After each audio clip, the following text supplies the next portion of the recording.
మిత్రులారా,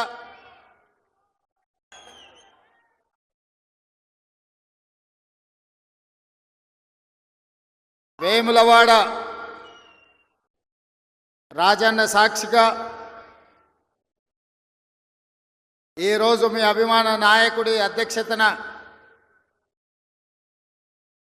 ఆది శ్రీనివాస్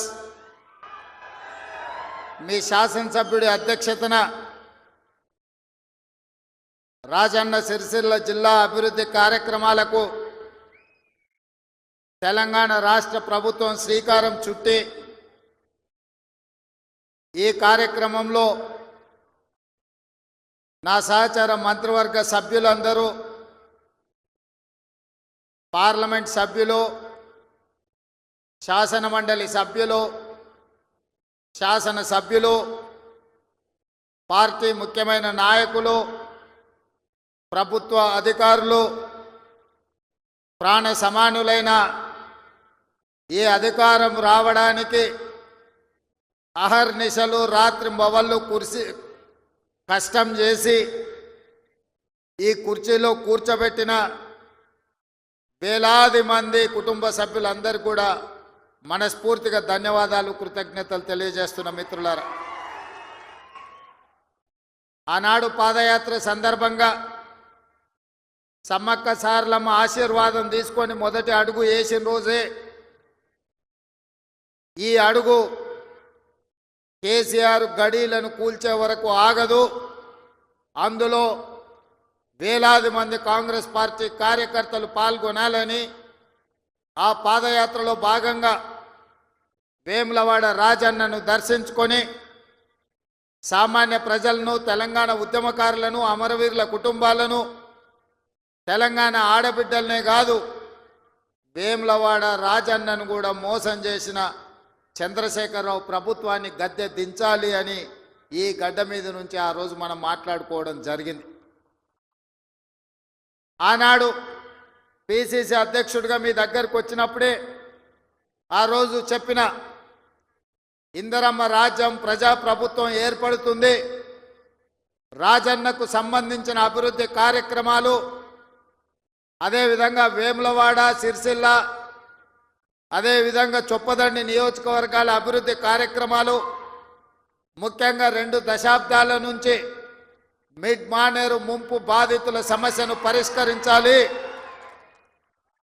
మీ వంట వార్పు కార్యక్రమంలో, మీ నిరసన కార్యక్రమంలో, మీరు చేస్తున్న పోరాటంలో చాలాసార్లు నన్ను ఆహ్వానించడం ద్వారా ఆనాడు మీ సమస్య నా దృష్టికి తీసుకొస్తే మనకు అవకాశం వచ్చినప్పుడు ఆ సమస్యను పరిష్కరించాలి అని చెప్పి ఆనాడే మీకు మాట ఇవ్వడం జరిగింది. ఇవాళ అదే కాకుండా కలికోట సూరమ్మ ప్రాజెక్టు పాదయాత్ర సందర్భంగా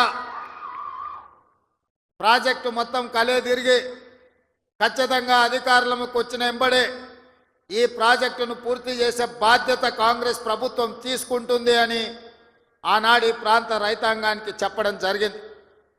ఆ రోజు పాదయాత్రలో పెద్దలు జీవన్ రెడ్డి గారు ఈ జిల్లా స్థితిగతులను, ఈ జిల్లాలో గత 40-50 సంవత్సరాల నుంచి చేసిన అభివృద్ధిని, ఈ ప్రాంతానికి ప్రాతినిధ్యం వహించిన ప్రజాప్రతినిధుల గురించి వారు తెలియజెప్పినప్పుడు ఈ కరీంనగర్ గడ్డకు పరిపాలన చాతుర్యమే కాదు, పోరాటాల పౌరుషం ఉన్నదన్న సంగతి ఆ పాదయాత్రలో కూలంకషంగా తెలుసుకోవడం జరిగింది. కొండగట్టు హనుమంతుడి ఆశీర్వాదం తీసుకొని ఖచ్చితంగా ఈ జిల్లా అభివృద్ధి కార్యక్రమాలలో ఆనాడు శ్రీరామ్ సాగర్ నుంచి మొదలు పెడితే శ్రీపాద ఎల్లంపల్లి ప్రాజెక్టు వరకు ఈ ప్రాంతంలో కట్టిన ప్రాజెక్టులు కాంగ్రెస్ పార్టీనే, మిగిలిన వాటిని పూర్తి చేసేది కూడా కాంగ్రెస్ పార్టీనే అని ఆనాడు మీ అందరికీ ఆ రోజు చెప్పడం జరిగింది. ఈరోజు మళ్ళీ కాంగ్రెస్ అధికారంలోకి వచ్చి కాళేశ్వరం అసంపూర్తి ప్రాజెక్టులు కావచ్చు, అందులో ఉండే ప్యాకేజీలు కావచ్చు, కలికోట సూరమ్మ ప్రాజెక్టు కావచ్చు, సిరిసిల్లలో ఉన్న ప్యాకేజ్ 9 కావచ్చు, ఇట్లా చెప్పుకుంటూ వెళ్తే ఈ ప్రాంతంలో వాయిదాలు పడుతున్న సాగునీటి ప్రాజెక్టులను పూర్తి చేయడానికి మీ జిల్లా ఇన్ఛార్జ్ మినిస్టర్ పెద్దలు ఉత్తమ్ కుమార్ రెడ్డి గారు నిరంతరం సమీక్షిస్తూ, అధికారులను సమన్వయం చేస్తూ, ప్రజాప్రతినిధులతో సమాచారం తెప్పించుకుంటూ ఈ జిల్లా మీద ప్రత్యేకమైన శ్రద్ధ కనబరుస్తున్నారు. వారు సాగునీటి పారుదల శాఖ మంత్రి కాదు, వారు ఈరోజు కరీంనగర్ ఉమ్మడి జిల్లాకు వారు ఇన్ఛార్జి మంత్రివర్యులు. తప్పకుండా కరీంనగర్ జిల్లా ప్రజలకు నేను ఒక మాట ఇవ్వదలుచుకున్నా. 100% ఈ నవంబర్ 30 తారీఖు లోపల మళ్ళీ ఉత్తమ్ కుమార్ రెడ్డి గారు మీ జిల్లాకు వచ్చి ఈ జిల్లాలో ఉన్న సాగునీటి ప్రాజెక్టులు అసంపూర్తిగా ఉన్న వాటిని అన్నిటినీ సమీక్షించి ఎంత కాలంలో పూర్తయితాయి, ఎంత నిధులు కావాలి, మన ప్రభుత్వం ఆ ప్రాజెక్టులను ఎలా పూర్తి చేస్తుందో పెద్దలు ఉత్తమ్ కుమార్ రెడ్డి గారు మీ ఎమ్మెల్యేల సలహాలు సూచనలు తీసుకొని తప్పకుండా ప్రాజెక్టులను పూర్తి చేయడం జరుగుతుంది అని చెప్పి నేను ఈ వేదిక మీద నుంచి చెప్పదలుచుకున్నా. అదేవిధంగా మిత్రులారా, కరీంనగర్ జిల్లా గురించి నేను కొత్తగా చెప్పాల్సిన పని లేదు.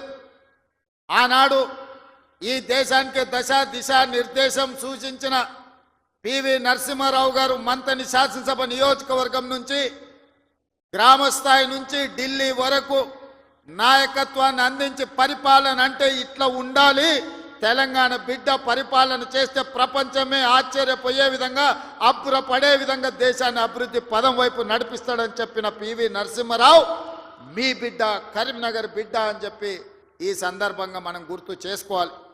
వారే కాదు, పెద్దలు చొక్కారావు గారు కావచ్చు, సత్యనారాయణరావు గారు కావచ్చు, ఇలా చెప్పుకుంటూ వెళ్తే ఈ కరీంనగర్ జిల్లా నాయకత్వాన్ని అందించిన జిల్లా. ఈ కరీంనగర్ జిల్లా రైతాంగానికి సమస్యలు వచ్చినా, నిరుద్యోగ యువతకు బాధ కలిగిన ఈ కరీంనగర్ జిల్లా నుంచే ఉద్యమాలు మొదలైనవి. ఈ కరీంనగర్ జిల్లా ఉద్యమాలకు ఎప్పుడు నాయకత్వం వహించింది. సిరిసిల్ల జగిత్యాల రైతాంగ పోరాటాలు ఈ రాష్ట్రం, ఈ ప్రజలు ఎప్పుడు మర్చిపోలే. రైతుల సమస్య వచ్చినప్పుడు ఈ ప్రాంతంలో రైతాంగ పోరాటాలను మనం కళ్ళతో చూసినాం. అదే కాదు, తెలంగాణ రాష్ట్రం కావాలి, తెలంగాణ రాష్ట్రం కళ నెరవేరాలి అని ఈ ప్రాంతంలో లేచిన ఉవ్వెత్తున ఉద్యమాన్ని ఆనాడు 2004 సంవత్సరంలో శ్రీమతి సోనియా గాంధీ గారు ఇదే కరీంనగర్ గడ్డ మీద నుంచి మీకు మాట ఇచ్చిండ్రు. మీ మనసులో ఉన్న కోరిక, ఈ తెలంగాణ ప్రజల ఆకాంక్ష నాకు తెలుసు, తప్పకుండా నెరవేరుతుంది అని చెప్పి శ్రీమతి సోనియా గాంధీ గారు ఈ కరీంనగర్ గడ్డ మీద నుంచే 4 కోట్ల ప్రజలకు మాట ఇవ్వడం జరిగింది. ఆ తర్వాత జరిగిన పరిణామాలు నేను చెప్పేదానికంటే మీ పార్లమెంట్ సభ్యుడు పొన్నం ప్రభాకర్ గారు ఆ రోజు పార్లమెంటులో పెప్పర్ స్ప్రేలను అడ్డుకొని తెలంగాణ బిల్లును ఆమోదింపజేయడంలో పెద్దలు జైపాల్ రెడ్డి గారి నుంచి మొదలు పెడితే మన పార్లమెంట్ సభ్యులందరూ పట్టుదలతోని వీరోచితంగా లోక్సభలో కొట్లాడితే తెలంగాణ రాష్ట్ర బిల్లు ఆమోదం అయ్యింది. తెలంగాణ రాష్ట్ర బిల్లు ఆమోదం ఆశామాసిగా జరగలే, అలాటప్పగా ఎవరో ఇవ్వలే. శ్రీమతి సోనియా గాంధీ గారు ఆంధ్రప్రదేశ్లో 155 అసెంబ్లీలు, 25 పార్లమెంట్లు ఉన్న పార్టీ శాశ్వతంగా నష్టపోయినా, కేంద్రంలో అధికారం కోల్పోతుందని తెలిసిన 4 కోట్ల తెలంగాణ ప్రజల కోరిక నెరవేరాలి, కరీంనగర్ గడ్డ మీద నుంచి ప్రజలకు ఇచ్చిన మాట నెరవేర్చాలి అని వారు ఇచ్చిన మాటకు కట్టుబడి ఇవాళ తెలంగాణ రాష్ట్రం ఇచ్చింది. కాబట్టి మనందరం గర్వంగా తలెత్తుకొని నాది తెలంగాణ రాష్ట్రం, ఈ తెలంగాణ రాష్ట్రంలో ఇందిరమ్మ రాజ్యం, ప్రజా ప్రభుత్వం ఉన్నదని ఇవాళ మనం గొప్పగా గర్వంగా చెప్పుకునే పరిస్థితులు ఈ రోజు మనకు వచ్చినాయి. అంటే శ్రీమతి సోనియా గాంధీ గారు కరీంనగర్ గడ్డ మీద నుంచి ఇచ్చిన మాట అన్న సంగతి నేను మీకు గుర్తు చెయ్యదలుచుకున్నా. అందుకే మిత్రులారా, కాంగ్రెస్ పార్టీ ఏదైనా మాట ఇస్తే ఆ మాట కోసం ఎంత దూరమైనా పోతుంది, ఆ ప్రజల ఆకాంక్ష నెరవేర్చడానికి ఎంత త్యాగానికైనా సిద్ధమవుతుందన్న సంగతి 2004లో సోనియమ్మ ఇచ్చిన మాటను చూసిన ఎవరికైనా అర్థమవుతుంది. ఈ ప్రాంతం నుంచి ఒక్కసారి ఎంపీగా మీరు పొన్నం ప్రభాకర్ను గెలిపిస్తే తెలంగాణ రాష్ట్రాన్ని సాధించండి. మరి నేను ఇక్కడికి వచ్చిన ప్రజల్ని, ఈ వేదిక మీద నుంచి కరీంనగర్ ఉమ్మడి జిల్లా ప్రజల్ని నేను అడుగుతున్నా. బండి సంజయ్ గారిని 2 సార్లు పార్లమెంటుకు పంపిస్తే ఆయన మంత్రి అయింది, కానీ ఈ కరీంనగర్ జిల్లాకు నరేంద్ర మోడీ నుంచి చిల్లి గవ్వైన తెచ్చిండా? ఈ కరీంనగర్ అభివృద్ధి కోసం వారు ఎప్పుడైనా పార్లమెంట్లో మాట్లాడిండా? మీరు ఆలోచన చెయ్యండి. అంతకంటే ముందు 3 సార్లు టీఆర్ఎస్ వాళ్ళని గెలిపించిండ్రు. వాళ్ళు గుండు సున్ననే ఈ కరీంనగర్ జిల్లాకి ఇచ్చింది. నిజంగానే వినోద్ కుమార్ గారు, చంద్రశేఖర్ రావు గారు వీళ్ళందరూ ఈ ప్రాంతానికి నీళ్లు తెచ్చినుంటే, నిధులు ఈ ప్రాంతంలో ఖర్చు పెట్టినుంటే ఈ కలికోట సూరమ్మ ప్రాజెక్టు పెండింగ్ ఎందుకుంటుండే, సిరిసిల్ల నియోజకవర్గంలో ప్యాకేజీ 9 పడావు ఎందుకు పడుతుండే, ఈ దేవుడు రాజన్న కోడె దూడలను ఇచ్చి కోరికలు నెరవేర్చే రాజన్న మందిరం 10 సంవత్సరాలు పడావు పడ్డట్టుగా ఎందుకు ఉంటుండే అని నేను ఈ మిత్రులను అడుగుతున్నా. దాదాపుగా ఈ 10 సంవత్సరాలలో చంద్రశేఖరరావు గారు 20 లక్షల కోట్ల రూపాయల బడ్జెట్ ఖర్చు పెట్టిండు. తెలంగాణ రాష్ట్రాన్ని 7 లక్షల కోట్ల రూపాయల్లో అప్పుల ఊబిలో ముంచిండు. 7 లక్షల కోట్ల రూపాయల అప్పు తెచ్చిన చంద్రశేఖరరావు, 10 సంవత్సరాలలో 20 లక్షల కోట్ల రూపాయలు ఖర్చు పెట్టిన చంద్రశేఖరరావు 100 కోట్లతోని రాజన్న దేవాలయాన్ని పూర్తి చేయలేకపోయిందా? ప్యాకేజీ నెంబర్ 9 సిరిసిల్లలో ఎందుకు పడావు పడ్డది? కలికోట సూరమ్మ ప్రాజెక్ట్ ఎందుకు పూర్తి కాలేదో మీరు ఒక్కసారి ఆలోచన చేయండి. ఇవాళ మీ రోడ్లు వెడల్పు విషయంలో కానీ, మీరు ఆనాడు ఎమ్మెల్యేగా ఎన్నుకున్న ఆయన 3 సార్లు గెలిచినట్టు ఉన్నాడు. ఆయనను గవ్వాలంటే మీరు జర్మనీకి పోవాల్సిన పరిస్థితి ఉండే. కానీ ఇవాళ ఆది శ్రీనివాస్ మీరు పోవాల్సిన పని లేదు. మీ గల్లీకో, మీ తండాకో, మీ ఊరికో రోజు దయ్యం పట్టినట్టే తిరుగుతుండే ఆది శ్రీనివాస్. ఆయనకు పట్నం ఆడుందో తెలియదు. అసెంబ్లీ ఉన్నప్పుడు పట్నం వచ్చిందంటే పైగో ఇన్ని కాగితాలు పట్టుకొని వస్తాడు నా దగ్గరికి. మీ ఎమ్మెల్యేని చూస్తేనే నాకు భయం అవుతుంది, మళ్ళీ ఏం తెచ్చి కాగితం చేతిలో పెడతాడో, మళ్ళీ ఏం అడుగుతాడో అని. కానీ ఏదైనా ఎన్నడూ ఆయన ఏ పైరవికి రాలే, ఏ పని అడగలే, ఏ కాంట్రాక్ట్ అడగలే, ఏ బదిలీ అడగలే. ఈ వేములవాడ నియోజకవర్గానికి దాదాపుగా 35 ఏళ్ల నుంచి వివిధ హోదాలలో నేను పనిచేసినా, ఇండిపెండెంట్గా నిలబడ్డా, పార్టీ నుంచి నిలబడ్డా, నన్ను ఆశీర్వదించి హక్కును చేర్చుకొని నన్ను గుండెల్లో పెట్టి చూసుకున్నారు. నాకు ఒక అవకాశం వచ్చింది, నా జన్మ ధన్యమవుతుంది. పనులు చేస్తే మీరు సహకరించాలి. నాకు పదవి ఇవ్వకపోయినా పర్వాలేదు, కానీ నా ప్రాంతానికి ప్రాజెక్టులు ఇవ్వండి అని మీ ఆది శ్రీనివాస్ కాగితాలు తీసుకొచ్చి ఇచ్చి ప్రాజెక్టులు అన్నీ కూడా తెచ్చుకున్నాడు. నాకు కూడా ప్రజల కోసం, ప్రాంత అభివృద్ధి కోసం అడిగే ఎమ్మెల్యేలన్నా, ప్రజాప్రతినిధులన్నా నాకు కూడా చాలా ఇష్టం. సిరిసిల్లలో అన్ని పనులు చెయ్యాలనుకున్నా, అంతా సవ్యంగా జరిగింది. కానీ సిరిసిల్లలో తప్పిదం జరగడం వల్ల ఈరోజు సిరిసిల్లలో కేకే మహేందర్ రెడ్డి మనకి ఎమ్మెల్యే కాలేదు. కానీ సిరిసిల్ల ప్రాంతాన్ని నిర్లక్ష్యం చేయదలుచుకోలే. సిరిసిల్ల ప్రాంతాన్ని అభివృద్ధి చేస్తాం, అందుకే మెడికల్ కాలేజ్ మంజూరు చేసినాం. అదేవిధంగా మా చేనేత కార్మికుల కోసం యాడ్ను డిపో రాజన్న సాక్షిగా వేములవాడలో ఈరోజు పెట్టినాం. ఈ ప్రాంతంలో ఉండే నేతన్నల్ని, గీతన్నల్ని, గల్ఫ్ కార్మికులను ఆదుకోవాలనేది మా విధానం. గల్ఫ్ కార్మికుల విషయంలో మా మేడిపల్లి సత్యం కావచ్చు, మా డాక్టర్ కవంపల్లి సత్యనారాయణ గారు కావచ్చు, పెద్దలు జీవన్ రెడ్డి గారు, ఆది శ్రీనివాస్ ఈ ప్రాంత జగిత్యాల కోరుట్ల ప్రాంతం నుంచి ఇక్కడ నుంచి వలసలు పోయే గల్ఫ్ కార్మికుల గురించి గల్ఫ్ బోర్డు పెట్టాలి. గల్ఫ్ కార్మికులు అక్కడికి పోతే ఏదైనా ప్రమాదం జరిగి గల్ఫ్ దేశాలలో, మిడిల్ ఈస్ట్ కంట్రీలో చచ్చిపోతే కనీసం ఆ కుటుంబాలు శవాన్ని కూడా చూసే పరిస్థితి లేదు. ఆ కుటుంబాలను ఆదుకునే పరిస్థితి అంతకంటే లేదు. వాళ్ళ పిల్లలు అనాథలైపోతున్నారు. ఆ కుటుంబాలను ఆదుకోవాలని పాదయాత్ర సందర్భంగా చెప్తే మన ప్రభుత్వం, ప్రజాప్రభుత్వం గల్ఫ్ కార్మికులను ఆదుకోవడానికి బోర్డుతో పాటు అక్కడ ఎవరైనా ప్రమాదవశాత్తు చనిపోతే 5 లక్షల రూపాయల నష్ట పరిహారం ఇవ్వాలని ఇవాళ గల్ఫ్లో చనిపోతున్న వాళ్ళ కుటుంబాలకు నిన్ననే చనిపోయిన వాళ్ళందరూ కూడా ఖాతాలో 5 లక్షలు పడ్డాయని నేను భావిస్తున్నా. ఎందుకంటే నేను బయలుదేరే ముందు నిన్న వరంగల్లో మా అధికారులకు ఆదేశాలు ఇచ్చిన. గతంలోనే నేను కొంతమంది బాధితులు ఉంటే సెక్రటేరియట్కి పిలిచి వాళ్ళకి చెక్కులు ఇవ్వడం జరిగింది. నేను ఎందుకు ఈ మాట చెప్తున్నంటే, ఈ ప్రాంతంలో ఉన్న చేనేత కార్మికులు, బీడీ కార్మికులు ఈ ప్రాంతంలో వలసలు ఎక్కువ. పాలమూరు నుంచి తట్ట పనో, పార పనో, మట్టు పనో, లేకపోతే బొంబాయో, దుబాయో పోయే పరిస్థితులు ఉంటే ఇక్కడ పూర్తిగా గల్ఫ్, మిడిల్ ఈస్ట్ కంట్రీలకే వెళ్తున్నారు. వీళ్ళ కోసం ప్రత్యేకమైన బోర్డు తేవాలి, వీళ్ళని ప్రత్యేకంగా ఆదుకోవాలి, వీళ్ళ పిల్లలకు ఒక మంచి చదువులు ఇవ్వాలి, వాళ్లకు మంచి భవిష్యత్తు ఉండాలి అని ఇవాళ గల్ఫ్ కార్మికుల గురించి మన ప్రభుత్వం ఆలోచన చేస్తున్నది.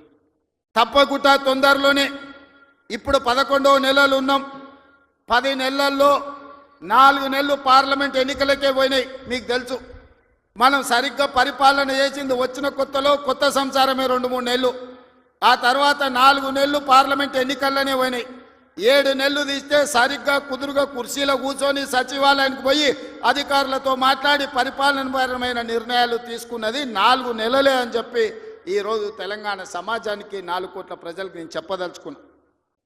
అయినా 10 సంవత్సరాలు చంద్రశేఖరరావు చేయలేని పనులన్నిటిని కూడా పడావు పెట్టిన ప్రాజెక్టులన్నిటిని కూడా తిరిగి పునః ప్రారంభించి ఈరోజు ప్రభుత్వం ముందుకెళ్తుంటే ఆయననేమో ఫామ్ హౌస్లో వండుకుంటాడు, వీళ్ళిద్దరేమో మన కాళ్ళలో కట్టబెట్టనికే తిరుగుతున్నారు. ఏలేశ్వరం పైన శనీశ్వరుడు వదలేదన్నట్టు ఇవాళ ఓడగొట్టి ఇంట్లో వండబెట్టిన అసెంబ్లీ ఎన్నికల్లో అధికారం పోయింది, పార్లమెంటులో సీట్లన్నీ పోయి గుండు 0 వచ్చింది. ఇప్పుడు వాళ్ళకు మెదడే పోయినట్టు అనిపిస్తుంది.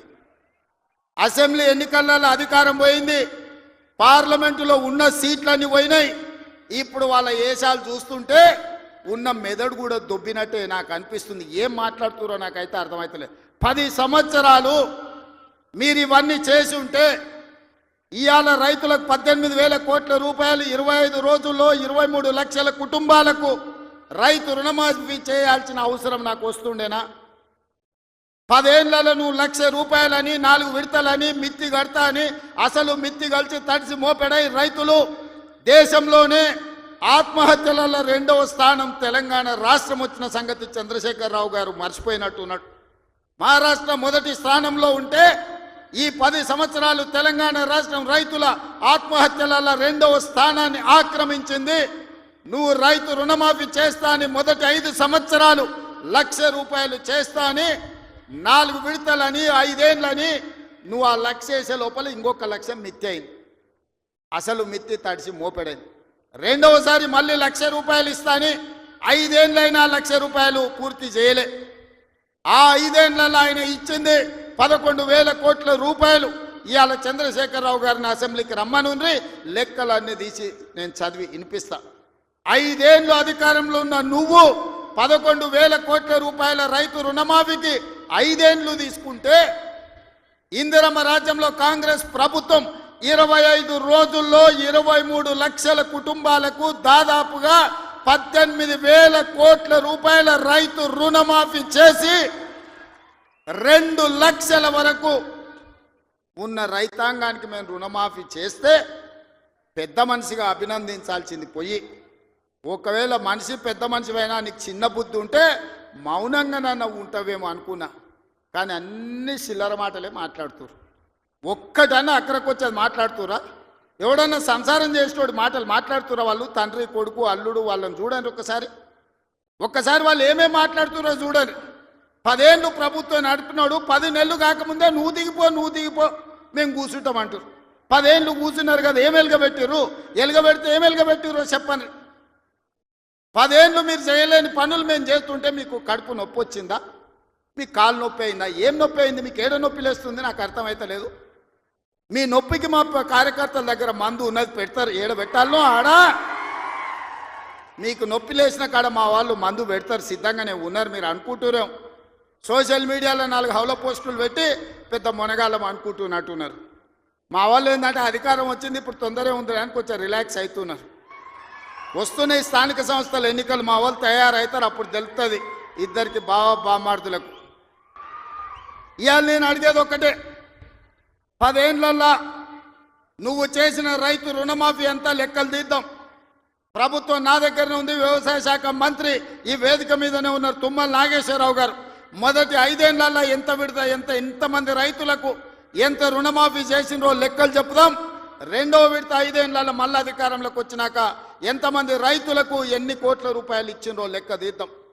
25 రోజుల్లో మనము 2 లక్షల రూపాయల మేరకు రైతులకు చేసిన రుణమాఫీని 2014 నుంచి 2018 వరకు, 2018 నుంచి 2023 డిసెంబర్ వరకు, 2023 డిసెంబర్ నుంచి 2024 డిసెంబర్ వరకు 3 సార్లు రైతు రుణమాఫీలో 2 సార్లు చంద్రశేఖరరావు చేస్తే ఒక్కసారి ఈ వేదిక మీద ఉన్న మా మిత్రులందరూ చేసిర్రు. లెక్కలు తీద్దాం, వాస్తవాలు మాట్లాడదాం. చంద్రశేఖరరావు గారు మీరు అసెంబ్లీకి రాండి. నీకు ధైర్యం ఉంటే, నిజాన్ని ఎదుర్కొనే చిత్తశుద్ధి నీకుంటే రా అసెంబ్లీలకు. మా వ్యవసాయ శాఖ మంత్రి ఈరోజు నీకు లెక్కలు చెప్తాడు, ఏమన్నా తక్కువ పడితే మిగతా సంగతి నేను చూసుకుంటా. అదేవిధంగా తెలంగాణ ఉద్యమమే నిరుద్యోగ సమస్య.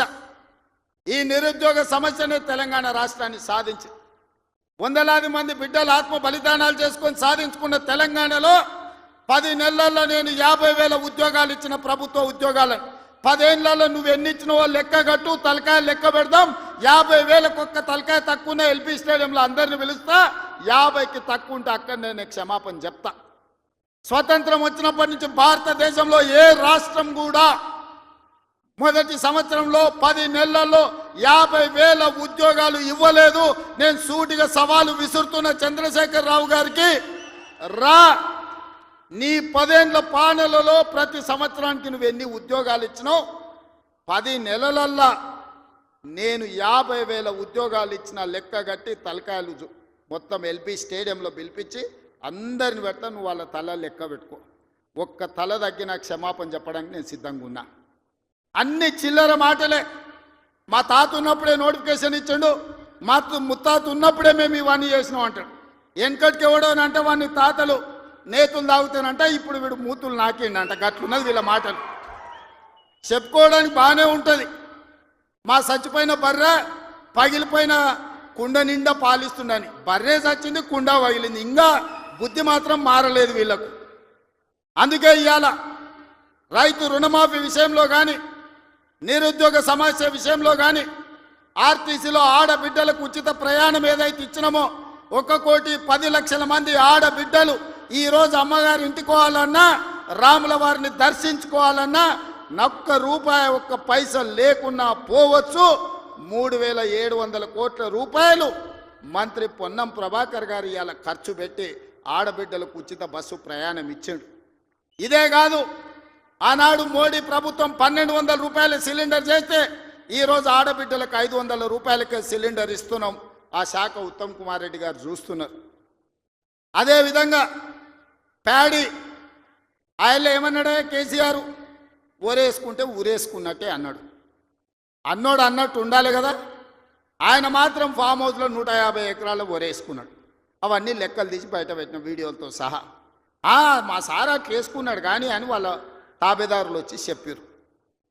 ఆ తర్వాత మన ప్రభుత్వం వచ్చినాక ఉత్తమ్ కుమార్ రెడ్డి గారితో వ్యవసాయ శాఖ మంత్రితో మాట్లాడి వరి పండించాల్సిందే, వరి కొనాల్సిందే, సన్న ఓట్లు వండిస్తే 500 బోనస్ ఇస్తామంటే ఇవాళ 66 లక్షల ఎకరాలల్లా 1,53,00,000 మెట్రిక్ టన్నుల వరి ధాన్యాన్ని ఇవాళ తెలంగాణ గడ్డ పండించింది. స్వతంత్రం వచ్చినప్పటి నుంచి ఉమ్మడి ఆంధ్రప్రదేశ్లో కూడా ఇంత వరి పంట రాలేదు. ఇవాళ మన 10 నెలల ప్రభుత్వంలో 1,53,00,000 మెట్రిక్ టన్నుల వడ్లు పండించిందంటే అది మన రైతన్నల గొప్పతనం కాదా? గతంలో వడ్లు అంటే కాళేశ్వరం నీళ్లు తెచ్చిన అన్నాడు. ఆ దిక్కుమాలినోడు కట్టిన కాళేశ్వరం మేడిగడ్డ, అన్నారము, సుందిల్ల 3 కుప్పగూలినాయి. వెనకటికి కూడా పనిమంతుడు పందిరేస్తున్నట్ట కుక్కతో తలిగి కూలిపోయిందంట. కాళేశ్వరం కట్టిండెప్పుడు, కూలిందెప్పుడు 1,00,000 కోట్లు నిండా మింగిండు, ఫామ్ హౌస్లో బోర్లో వండిండు. కాళేశ్వరం నుంచి సుక్క నీళ్లు లిఫ్ట్ చేయకుండా ఆనాడు కాంగ్రెస్ పార్టీ కట్టిన శ్రీరామ్ సాగర్ కావచ్చు, లేకపోతే శ్రీపద ఎల్లంపల్లి కావచ్చు, కల్వకుర్తి, భీమా, నెట్టంపాడు, కోయిల్ సాగర్, శ్రీశైలం, నాగార్జున సాగర్, హంద్రి, నీవా అక్కడ కడితే ఇక్కడ ఈ ప్రాంతంలో తెలంగాణ ప్రాజెక్టులు కడితే ఈరోజు ఖమ్మంలో కట్టిన ప్రాజెక్టులు, వరంగల్లో కట్టిన ప్రాజెక్టులు, నిజామాబాద్, కరీంనగర్లో కట్టిన కాంగ్రెస్ కట్టిన ప్రాజెక్టులతో ఈరోజు 1,53,00,000 మెట్రిక్ టన్నుల వడ్లు ఈరోజు తెలంగాణలో వండినాయి. 1,00,000 కోట్లు కాళేశ్వరంలో కాంట్రాక్టర్లకు కాలబెట్టిండు. పాలమూరు రంగారెడ్డికి 20,000 కోట్లు కాలబెట్టిండు. ఇంతవరకు సుక్క నీరు రాలేదు. కాళేశ్వరంలో 52,000 ఎకరాలకు ఇచ్చాడు. 1,00,000 కోట్లు కాంట్రాక్టులకు బిల్లు ఇస్తే 52,000 ఎకరాలకు నీళ్ళు వచ్చినాయి. ఈసారి అవి కూలిపోయి అది కూడా రాలే. ఇప్పటి వరకు చంద్రశేఖర్ రావు గారు 10 ఏళ్లల్లో 1,83,000 కోట్ల రూపాయల ప్రజాధనాన్ని ఇరిగేషన్ ప్రాజెక్టుల మీద పెట్టిండు. నేను సూటిగా అడుగుతున్నా, ఏ ప్రాజెక్ట్ అయినా నువ్వు పూర్తి చేసినవా? ఏ ఒక్క ప్రాజెక్ట్ అయినా తెలంగాణ ప్రజలకు అంకితం చేసినవా? ఇది పూర్తయింది, ఇది ప్రజలకు అంకితమైంది, దీంట్లో నీళ్ళు వస్తున్నాయని చెప్తావా అని నేను అడుగుతున్నా. ఇవాళ మల్లన్న సాగర్ అంటాడు. రంగనాయక సాగర్ అంటాడు, కొండపోచమ్మ అంటాడు. రంగనాయక సాగర్ కడితే రంగనాయక సాగర్ దగ్గర హరీష్ రావు ఫామ్ హౌస్ కట్టుకున్నాడు. 3 దిక్కుల ప్రాజెక్ట్ ఉంటుంది, మధ్యలో ఆయనకు ఫామ్ హౌస్ ఉంటుంది. ఆయనకు 360 డిగ్రీలు వాటర్ ఫ్రంట్ వ్యూ ఉండాలంట.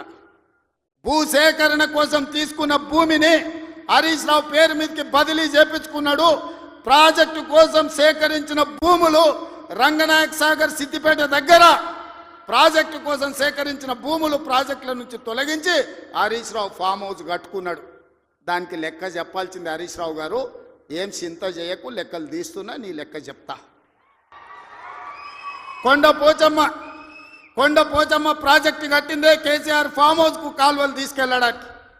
ఇవాళ నిజ నిర్ధారణ కమిటీ వేసుకుందాం, కొండపోచమ్మ ప్రాజెక్టుకు పోదాం. కొండపోచమ్మ నుంచి డైరెక్ట్గా కేసీఆర్ ఫామ్ హౌస్ 100 ఎకరాలకు కాలువ డైరెక్ట్ ఆయన ఫామ్ హౌస్లోకి వెళ్ళి తీసుకుపోయాడు. 1000 కోట్లు ప్రజలే ఖర్చు పెడితే నీ ఫామ్ హౌస్కు నీళ్లు తీసుకెళ్తావా? ఇది న్యాయమా? చంద్రశేఖరరావు గారు, నిన్ను నమ్మి నీ చేతిలో రాష్ట్రం పెడితే, నీ కొడుకుని మున్సిపల్ మినిస్టర్ పెడితే జన్వాడలో 111 ఫామ్ హౌస్లు కట్టుకుంటాడు. ఆయన బామ్మార్ది ఇంకోటి కట్టుకుంటాడు. అందులో దీపావళి పండుగ వచ్చిందని చిచ్చుబుట్లు కాకుండా సారాబుట్లు పెట్టి దావతులు చేస్తాడు. ఏమనంటే మేము క్యాసినో నడుపుకుంటాం, మేము సారా బుట్లు పెట్టుకుంటాం, కాబట్టి మమ్మల్ని ఏం అనొద్దు అని. అంటే బావ కళ్ళల్లో ఆనందం చూడడానికి ఆయన బామ్మార్ది ఏమి తాగి తందనాలు ఆడినా డ్రగ్స్ తీసుకున్నాడు ఆ ఇంట్లో దొరికినా కేసు పెట్టొద్దా? ఒకసారి ఆలోచన చేయండి. ఎంత సిగ్గు లేకుండా మాట్లాడుతున్నారంటే, డ్రగ్స్ తీసుకున్నాడు దొరికిండు కదనే వాడు మొత్తం అందా, అవును నేను డ్రగ్స్ తీసుకున్నాను వాడు ఒప్పుకుండు, డ్రగ్స్ ఉన్నోడు దొరికిండని వీడు ఒప్పుకుండు, కానీ వాడిని పట్టుకోవద్దంట పోలీసోడు. ఎందుకంటే మేము బీఆర్ఎస్ నాయకులం కాబట్టి మమ్మల్ని ఏమనొద్దని. ఈ రాష్ట్రంలో ఈ దేశంలో బీఆర్ఎస్ వాళ్ళకి ఏమైనా కొత్త చట్టం ఉందా? ఇడిచిపెట్టాలా? ఊర్లో డ్రంక్ అండ్ డ్రైవ్ అని పిల్లలు ఇవ్వడానికి తెలిసో తెలియక తాగితే నోట్లో పుల్ల పెట్టి ఊదిచ్చి వాని బండి గుంజుకొని వాని పోలీస్ స్టేషన్లో పెట్టి వాని ఈపులు వలగొట్టి వాని దగ్గర 5,000 వసూలు చేస్తున్న సన్నాసి, నీ బామ్మార్ది డ్రగ్స్ తీసుకున్నాడు ఇంట్లో దొరికితే, అక్రమంగా ఫామ్ హౌస్ కట్టుకుంటే, వాని ఇంట్లో విదేశీ మద్యం దొరికితే వాని మీద కేసు పెట్టొద్దు అంటున్నావంటే చట్టం నీకోటి, పేదోళ్ళకి ఇంకొక చట్టమా అని నేను అడుగుతున్నా. ఇదా తెలంగాణ రాష్ట్రంలో 10 ఏళ్ళ అధికారంలో ఉన్న మీరు ప్రజలకు చెప్తున్నది? ఇవాళ అభివృద్ధి గురించి మాట్లాడతాడు. 75 ఏళ్ళనే నా కొడంగల్ ఎప్పుడో 1960లో మా పెద్దలు గురునాథ్ రెడ్డి గారి వేదం మీద ఉన్నారు. 6 సార్లు ఎమ్మెల్యే అయ్యాడు. ఎందుకో ఒక్కసారి కూడా వారిని మంత్రిని చేయలే గత ప్రభుత్వాలు. అచ్యుతారెడ్డి అని ఎప్పుడో 60లో ఒక్కసారి కొద్ది రోజులు మంత్రి అయ్యాడు. స్వతంత్రం వచ్చినప్పటి నుంచి ఈ రోజు వరకు మా కొడంగల్ నియోజకవర్గం మీద ఎవరు దయ చూపించలే, ఆ ప్రాంతం నుంచి ఎవరు మంత్రి కాలే. ఇవాళ ఆ ప్రజల కోరిక మేరకు నేను ఎమ్మెల్యేనై ముఖ్యమంత్రిని అయితే నేను ఆడ అభివృద్ధి చేయాలి, మా పిల్లలకు ఉద్యోగాలు ఇవ్వాలి, మా గ్రామాలు ఎడారిగా మారినాయని నారాయణపేట కొడంగల్ ఎత్తిపోతల పథకాన్ని మా నీళ్లు తీసుకెళ్ళనికే తాగనిక నీళ్లు లేక ఫ్లోరైడ్ ఉండి కల్తీ కళ్ళు తాగి ఆ కల్తీ కళ్ళుతోని పిచ్చెక్కి పిల్లల్ని మంచాలకు గట్టేస్తుంటే ఆ బాధ చూడలేక నారాయణపేట కొడంగల్ ఎత్తిపోతల ప్రాజెక్టు ద్వారా 1,00,000 ఎకరాలకు నా ప్రాంతానికి నీళ్ళు ఇవ్వాలని నేను ముఖ్యమంత్రిగా చేస్తే అండ్ల కాళ్ళ కట్టె పెడతాడు హరీష్ రావు. ఇదే కాదు, ఇవాళ నేను 1,100 ఎకరాలు ఆడ భూసేకరణ చేసి తొండలు గుడ్లు పెట్టని భూములను ఇవాళ ఏదైనా ఏజో పారిశ్రామిక వాడ తీసుకొచ్చి పరిశ్రమలు తెస్తే మా పిల్లలకు ఉద్యోగాలు వస్తాయి, నా ప్రాంతం అభివృద్ధి జరుగుతుంది. నేను ముఖ్యమంత్రి అయినా కాబట్టి వాళ్ళకి కృతజ్ఞత తెలుపుకోవాలని నేను ప్రయత్నం చేస్తే కొంతమంది రౌడీ మూకల్ని తయారు చేసి పైసలు ఇచ్చి కలెక్టర్ని, ఆర్డీఓని, అధికారులందరినీ ఇష్టం వచ్చినట్టు కొట్టిరు. కొట్టి ఇప్పుడు మా మీద కేసు ఎట్లా పెడతారు అంటారు. ఉత్తోని పక్కింటోని చెంప మీద కొడితేనే ఇవాళ రేపు మన పిల్లల్ని నెత్తి మీద కొడితేనే వాడు 100కు డయల్ చేస్తుండు, మా నాయన కొడుతుండు, మా నాయనమ్మ కొడుతుందని. స్కూల్కి పోయే పిల్లగాడు కూడా అలా తెలివి వచ్చింది, నెత్తి మీద ఎట్లా అంటే వాడు 100కి డయల్ చేస్తుండు. అధికారులను కిందేసి కొట్టి చంపేదానికి ప్రయత్నం చేస్తే కేసులు కడితే మా టీఆర్ఎస్ వాళ్ళ మీద కేసులు ఎట్లా కడతారు? బరాబర్ మా టీఆర్ఎస్ వాళ్ళు ఇట్లనే దాడులు చేస్తారంటారు. నేను అడుగుతున్న చంద్రశేఖరరావు గారిని, నీ కొడుకు నీ అల్లుడు మాట్లాడే భాషను మీరు సమర్థిస్తున్నారా? భూసేకరణ చెయ్యొద్దా? తెలంగాణ రాష్ట్రంలో పరిశ్రమలు పెట్టొద్దా? మా IT and industry Sridhar Babu గారు రోజుకి 20 గంటలు పనిచేస్తూ ఈ రాష్ట్రానికి 1,000 కోట్ల రూపాయల పెట్టుబడులు తెచ్చి విదేశీ పరిశ్రమలను రప్పించి నిరుద్యోగ యువకులకు, ఇంజనీర్లకు ఈరోజు ఉపాధి కల్పించాలని చేస్తున్న ప్రయత్నం తెలంగాణ రాష్ట్రంలో చెయ్యొద్దా? మీరు చెప్పండి. 10 ఏళ్ళు ప్రభుత్వం నడిపిన మీరు భూసేకరణ చేయలేదా? మల్లన్న సాగర్ల ప్రజల్ని ముంచలేదా? 14 గ్రామాలను మల్లన్న సాగర్ల ముంచలేదా? కొండ పోచమ్మల ముంచలేదా? రంగనాయక సాగర్ల ముంచలేదా? ఫార్మా సిటీ అని ఎయిర్పోర్ట్ కూతబెట్టి దూరంలో 14,000 ఎకరాల భూములు సేకరించలేదా? ఇవాళ ఒక కొడంగల్లో నేను భూసేకరణ 1000 ఎకరాలు చేస్తే మీ కడుపు మంట ఏంది, మీ దుఃఖం ఏంది, మీ బాధ ఏందని నేను అడుగుతున్నా. ఇదా న్యాయం? ఇదా ప్రభుత్వాన్ని నడిపినోడు మాట్లాడేది? ఈ విధానం ఉంటే రాష్ట్రం అభివృద్ధి చెందుతుందా? నేను అడుగుతున్న ఈ వేదిక మీద నుంచి తెలంగాణ రాష్ట్ర రైతాంగాన్ని, ఎవరో ఒకరు భూమి కోల్పోవాల్సిందే. అభివృద్ధి జరగాలంటే భూసేకరణ జరగాల్సిందే. భూసేకరణ జరిగితే ఎవరో ఒకరు భూమి కోల్పోవాల్సిందే. ఎవరు ఇష్టంగా భూమి ఇవ్వరు. కానీ బాధలో ఉన్న రైతుకు నష్టపరిహారం అత్యధికంగా ఇవ్వడం ద్వారా ఆ రైతును మనము ఆదుకోవాలి. ఇవాళ ఎక్కడైతే భూసేకరణ జరుగుతుందో భూసేకరణ చట్ట ప్రకారం వాళ్ళకి ఎక్కువ ఇవ్వలేకపోతున్నాం. నేను చీఫ్ సెక్రటరీ కలెక్టర్లకు ఆదేశాలు ఇచ్చిన, ఆ ప్రాంతాలలో భూముల విలువ 3 అంతలు పెంచండి. అప్పుడు వాళ్ళ భూమికి ఊర్లో 10 లక్షలు ఇస్తే మనం 30 లక్షల నష్టపరిహారం ఇస్తే ఆ రైతు సంతోషంగా ముందుకొచ్చి భూమి ఇస్తాడు. శాశ్వత అభివృద్ధి కోసం రాష్ట్ర పునర్నిర్మాణంలో త్యాగం చేస్తున్న భూ యజమానులను, వాళ్ళు దళితులు, గిరిజనులు, బలహీన వర్గాల వాళ్ళు ఉంటారు. చిన్న చిన్న భూములు ఉంటాయి, కుటుంబంలో 5-6 మంది ఉంటారు. వాడు అసూటనో ఇసూటనో పోయి భూమి కొనుక్కోవాలంటే నష్టపరిహారం అత్యధికంగా ఇవ్వాలని చట్టాన్ని సవరించమని వాళ్ళు నేను ఆదేశాలు ఇచ్చిన. నేను అడుగుతున్న మిత్రులారా, నల్లమల అడవుల్లో నుంచి ఒక గ్రామీణ ప్రాంతంలో వ్యవసాయ కుటుంబం, ఒక రైతు బిడ్డగా జిల్లా పరిషత్ మెంబర్ నుంచి ముఖ్యమంత్రికి వచ్చిన, నాకు తెలియవా కష్టాలు? భూమితో ఉన్న సెంటిమెంట్ నాకు తెలియదా? భూమే మన ఆత్మగౌరవం అన్న సంగతి నాకు తెలియదా? గ్రామంలో మన గుర్తింపు, మన గౌరవం, మన ఆత్మగౌరవం, ఊరిలో మనకున్న భూమి, మనం చేసే వ్యవసాయము. ఎన్నెట్ల నాగలి కడతాడు అని అంటే వెనకటికి పిల్లనిచ్చేటోళ్ళు, 20 జతలు ఎట్లు నాగలి కడతాడు అని అంటే వాళ్ళకి పిల్లనిచ్చేటోళ్ళు. భూమి లేనోడికి పిల్లనియాలంటే 10 సార్లు ఆలోచన చేసేటోళ్ళు. అట్లాంటి భూమి తల్లిదండ్రులతో సమానం అనుకునే ఈ సమాజంలో భూమి కోల్పోతున్న వాళ్ళను హక్కున చేర్చుకొని అత్యధికంగా నష్టపరిహారం ఇవ్వాలని నూతన విధానాన్ని ఇవాళ నా ప్రభుత్వం తీసుకొచ్చింది. నా మంత్రివర్గ సహచరులు మీరు ధైర్యంగా ముందుకు వెళ్ళండి అని చెప్తున్నారు. నష్టపరిహారం అత్యధికంగా మేము ఇచ్చి భూమి తెచ్చి పరిశ్రమలు నెలకొల్పాలంటే ఇవాళ వాళ్ళు అడ్డం పడుతున్నారు. తెలంగాణ సమాజమా, మీరు ఆలోచన చెయ్యండి. ఇది మన తెలంగాణకు మేలు చేస్తుందా? ప్రతి సంవత్సరం 1,10,000 ఇంజనీరింగ్ స్టూడెంట్లు ఇంజనీరింగ్ పూర్తి చేసుకొని బయటకు వస్తారు. వాళ్ళ ఉద్యోగ ఉపాధి అవకాశాలు ఎట్లి వాళ్ళో మీరు ఆలోచన చేయండి. వాళ్ళ నిరుద్యోగులుగా రోడ్ల మీద వదిలేద్దామా? ఆవారగాళ్ళు అయిపోయి తల్లిదండ్రులకు భారమై గంజాయి డ్రగ్స్కు బానిసలను చేద్దామా? ఈ తెలంగాణ సమాజ యువతను మీరు ఒక్కసారి ఆలోచన చెయ్యండి. ఆ భూమి నేను తీసుకుపోను, శ్రీధర్ బాబు గారు తీసుకుపోరు, ఉత్తమ్ కుమార్ రెడ్డి గారు అసలే తీసుకుపోరు. భూమి ఏమన్నా సాపలాక చుట్టూ సంకలు పెట్టి తీసుకుపోయేదానే? మేమేం చేసుకుంటామే? తిరిగి పరిశ్రమలు పెట్టి పరిశ్రమలలో ఉద్యోగాలు ఇవ్వాలన్నదే కదా మా ఆలోచన. ఆ ఆలోచనకు ఎందుకు అడ్డం పడుతుండ్రు? 10 ఏళ్ళు మేము సరైన నష్టపరిహారం ఇవ్వండి, భూసేకరణ చేయండి అని మేము సహకరించిన ప్రతిపక్షంలో ఉండి నీకు ఆ కనీస పరిజ్ఞానం కానీ జ్ఞానం కానీ ఎందుకు లేదు చంద్రశేఖరరావు గారు అని నేను అడుగుతున్నా.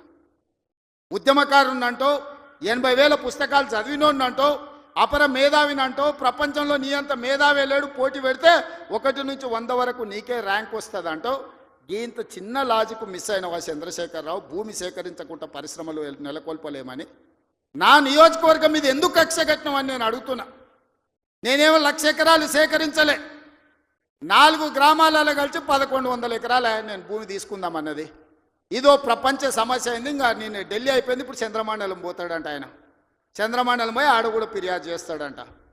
నువ్వు ఆడ తిరిగి వచ్చినా కుట్ర చేసినందుకు మాత్రం ఊసలు లెక్క పెడతావు కేటీఆర్, నువ్వు అది గుర్తుపెట్టుకో. చూస్తూనే ఎంత గుర్తుపోయి ఎగరని అని. ఉయ్యాల ఎంత ఊగినా అక్కడనే వచ్చి ఆగాలి, తెలుసు కదా. ఉర్రికి అటు ఊగొచ్చు, ఉర్రికి ఇటు ఊగొచ్చు. ఉయ్యాల ఆగాల్సి వచ్చినాడు మధ్యలోనే ఆగుతుంది. యాడ్ కురుకుతాడు, ఎంత దూరం ఉరుకుతాడు? ఉరకని అని చూస్తున్నా. ఉరుకులాట ఏందో చూద్దాం కేటీఆర్ దాని. అందుకే మిత్రులారా, ఈ తెలంగాణ రాష్ట్రాన్ని అభివృద్ధి చేసుకుందాం. రాజన్న సిరిసిల్ల అభివృద్ధి కోసం నిధులు ఇచ్చినాం. ఇవాళ మీ ప్రాంత అభివృద్ధి మా బాధ్యత.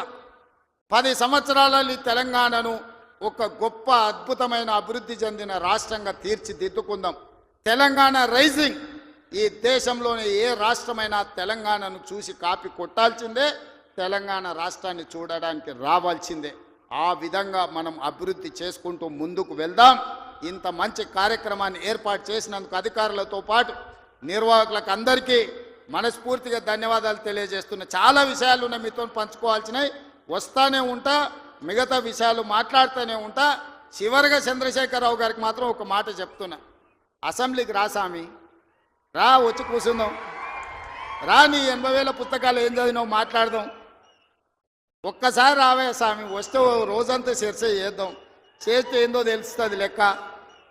మళ్ళొక్కసారి అదేవిధంగా చేనేత కార్మికుల కోసం పని కల్పించాలని మన స్వయం సహాయక సంఘాల ఎస్హెచ్ గ్రూపులకు 65,000 మంది ఉన్న 65 లక్షల మంది ఉన్నారు.